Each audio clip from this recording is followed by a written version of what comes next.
Most people think economics is complicated because they were introduced to it through the wrong door. They were shown graphs before human behavior. They were shown jargon before incentives. They were shown politics before arithmetic. And once you do that, the whole subject starts sounding like a cloudy room full of experts arguing over words ordinary people are not supposed to understand. I have never believed economics was mysterious in that way. The economy is not a machine that needs a priesthood to interpret it. It is people, it is choices, it is scarcity, it is trade-offs, it is incentives. It is the same basic human drama repeated across millions of transactions until it becomes large enough to be called a system. If you do not understand that, you will keep getting fooled. You will get fooled by politicians. You will get fooled by headlines. You will get fooled by salesmen. You will get fooled by your own emotions. And perhaps worst of all, you will keep mistaking good intentions for good results. That is one of the most expensive misunderstandings in public life. I have spent my life allocating capital, studying businesses, watching markets, watching management teams, watching governments, watching consumers, and watching the very old human habit of trying to repeal arithmetic through sentiment. It never works. The crowd always wants a softer answer than reality allows. They want a world where wanting something hard enough changes what it costs. They want a world where prices can be overruled because the price hurts someone's feelings. They want a world where value can be commanded into existence by legislation. They want a world where everyone gets paid according to moral poetry, instead of according to the value they actually create. They want a world where trade has winners and losers like a schoolyard fight, instead of mutual gains like an honest exchange. In short, they want a world where economics behaves like a campaign speech. It does not. The economy does not care what sounds compassionate in a sentence. It responds to incentives, trade-offs, prices, and feedback. That is why understanding basic economics is one of the most practical forms of self-defense a person can have. It will not make you rich by itself, but it will make you much harder to fool. And the world is full of people eager to profit from your confusion. So let me tell you what I think matters. Not in the language of a classroom, in the language of a life. The first lesson is that people respond to rewards, not intentions. That sounds obvious until you realize how many policies. Businesses, marriages, workplaces, and personal habits are built as though the opposite were true. A long time ago, the state of Maryland wanted more money. That is not unusual. Governments often want more money the way teenagers want longer curfews. They always think the problem is that someone else is not giving enough.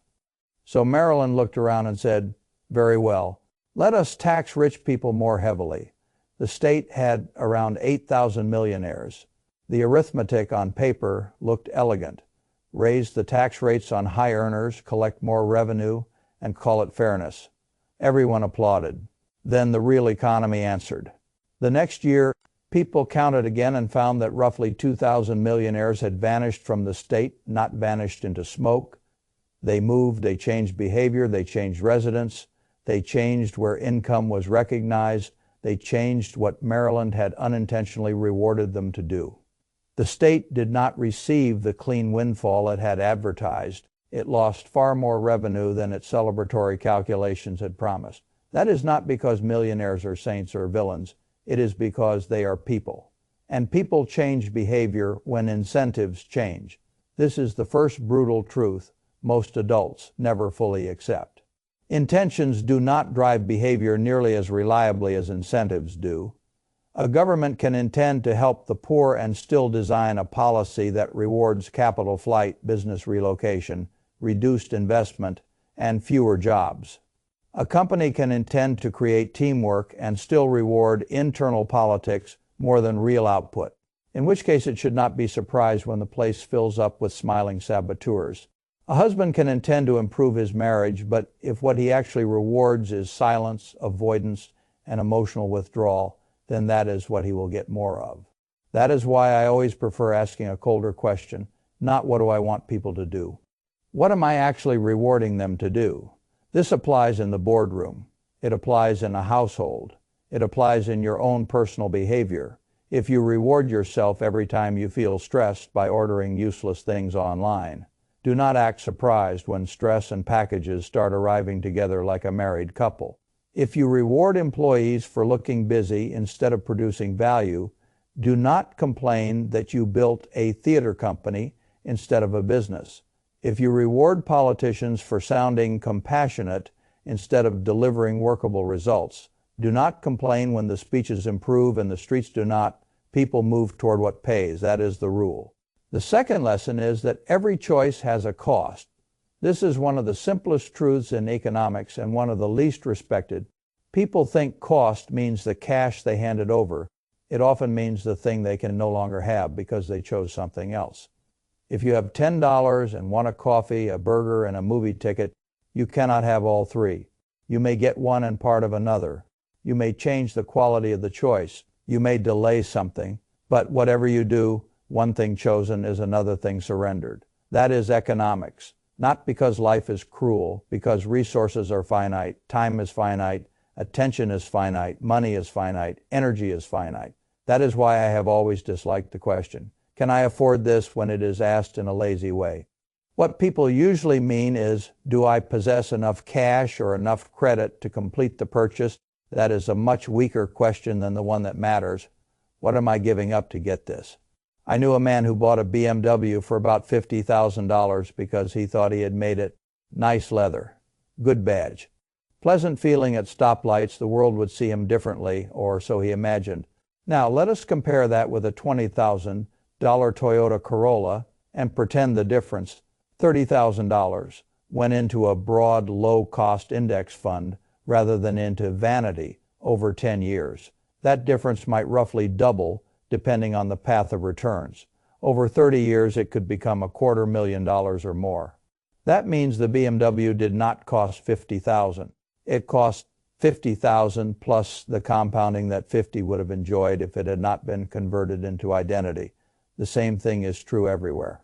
A giant house does not just cost the mortgage, it costs the capital not invested, the weekends not free, the taxes, the insurance, the repairs, and the opportunities denied by becoming the servant of the property.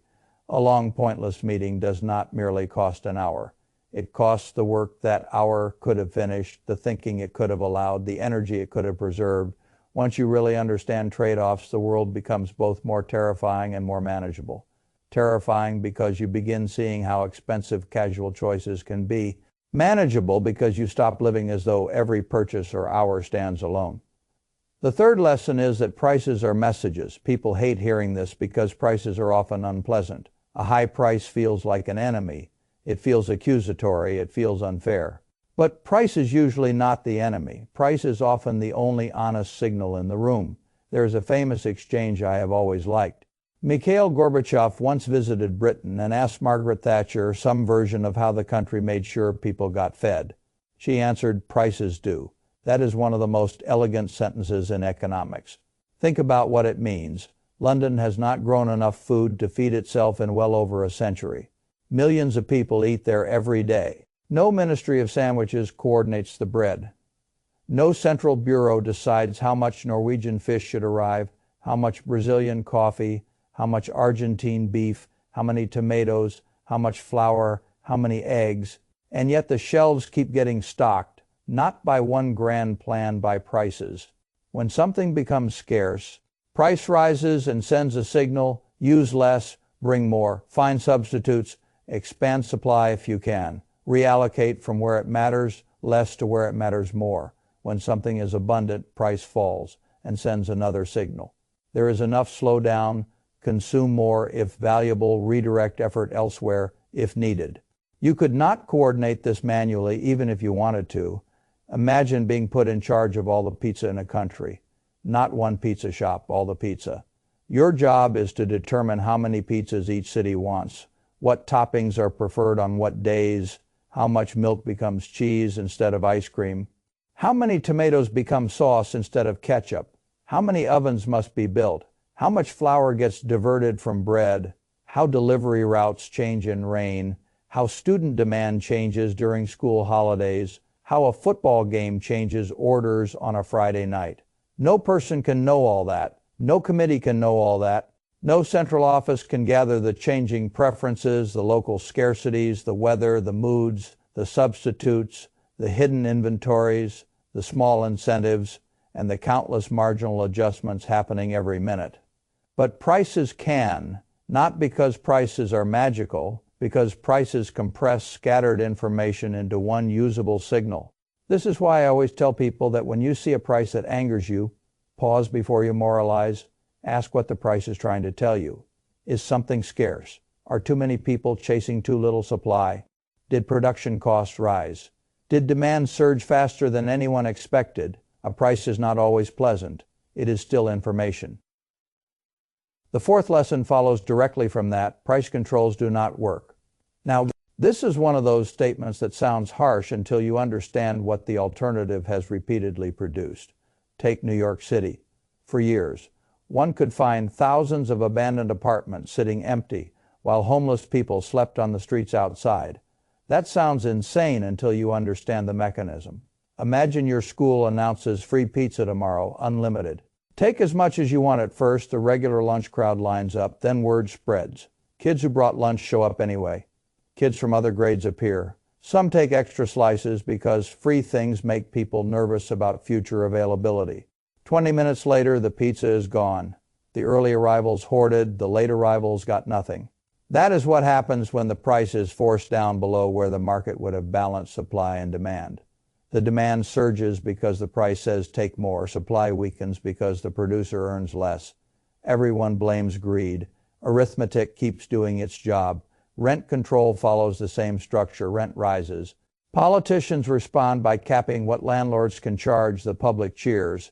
Then more people want apartments because the rent is artificially low. More people stay in apartments larger or longer than they otherwise would because the deal is too good to surrender. Maintenance falls because landlords cannot recover enough to justify proper upkeep.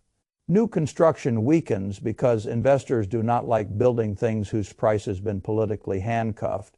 Older buildings rot, some owners walk away. Then you get the absurdity of empty or decaying units in a city where people desperately need housing. That is not a bug in rent control. That is what rent control does. The same pattern appears in food. Zimbabwe once imposed price controls during an inflationary crisis to keep food cheap. The result was not a feast for the poor. Shelves emptied. Farmers stopped bringing goods to market because selling at the controlled price meant losing money. Food existed. It just stopped showing up where people needed it. Then there is the reverse error. Price floors. India guaranteed a high price for wheat in the early 2000s to protect farmers. The incentive became obvious. Grow more wheat no matter what. Farmers produce too much. Government warehouses filled with millions of tons. Grain rotted while other people still lacked food elsewhere. Price too low and you get shortage. Price too high and you get surplus.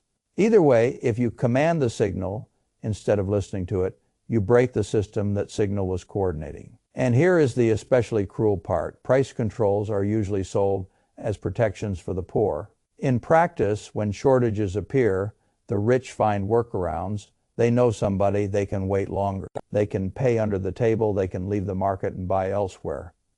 The poor suffer first because they have the fewest escape valves. That is how so much politics works.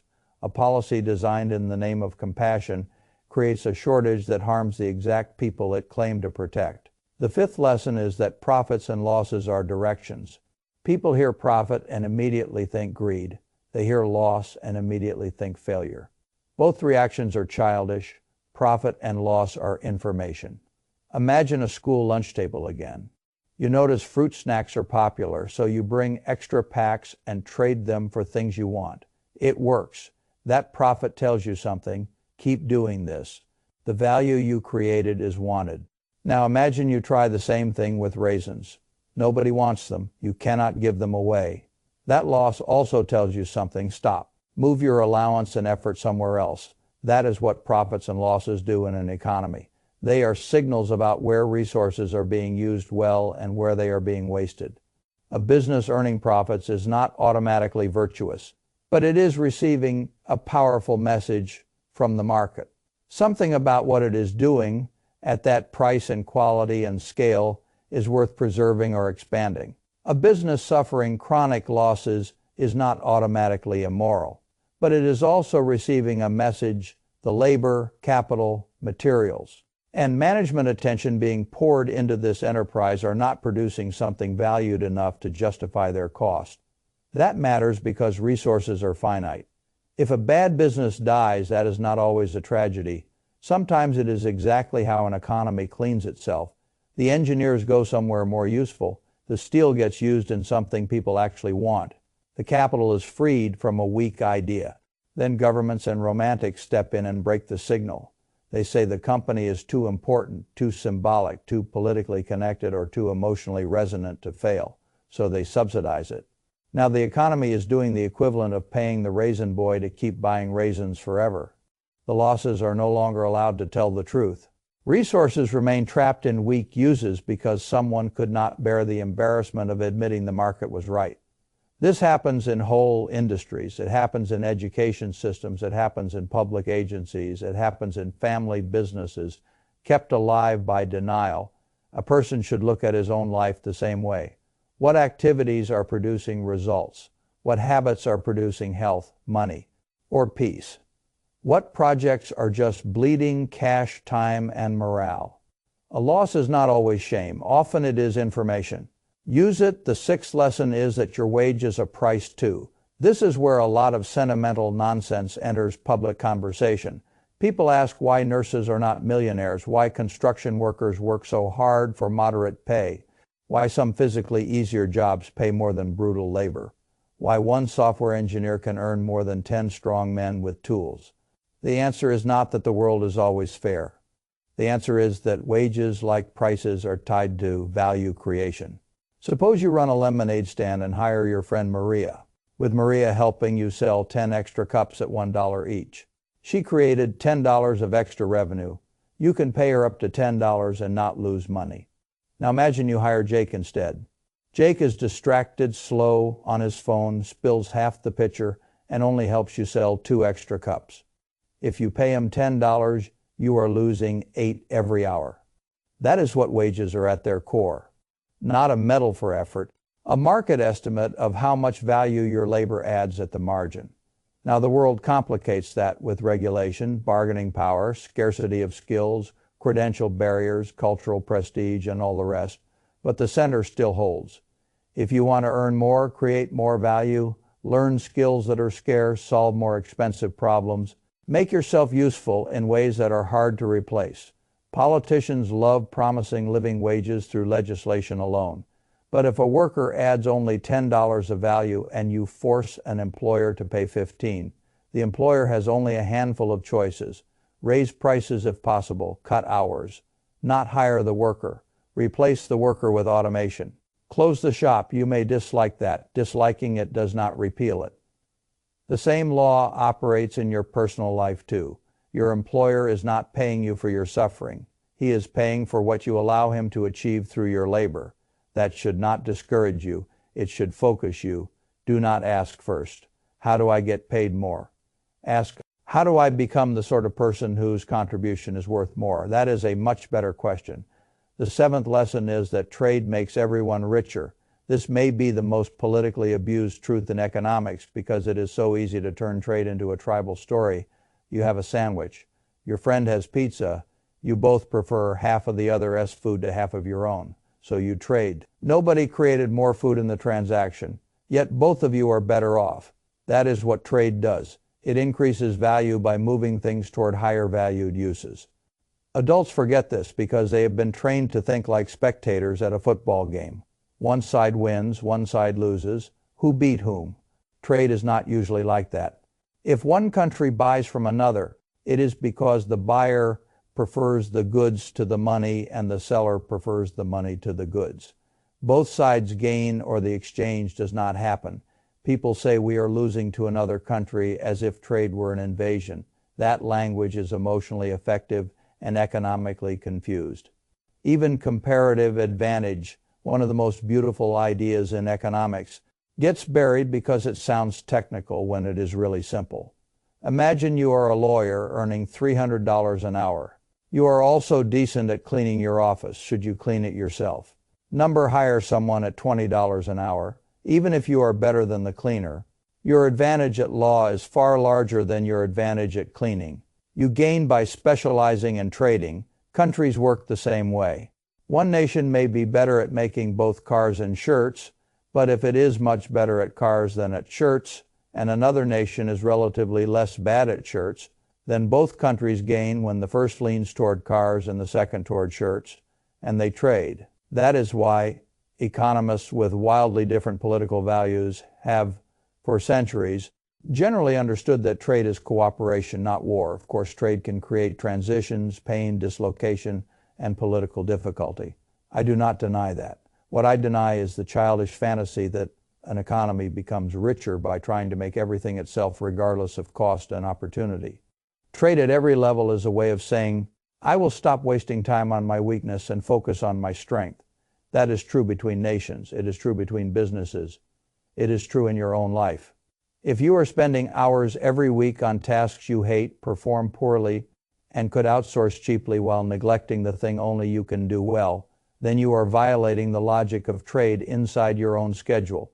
You are keeping your life poorer than it needs to be.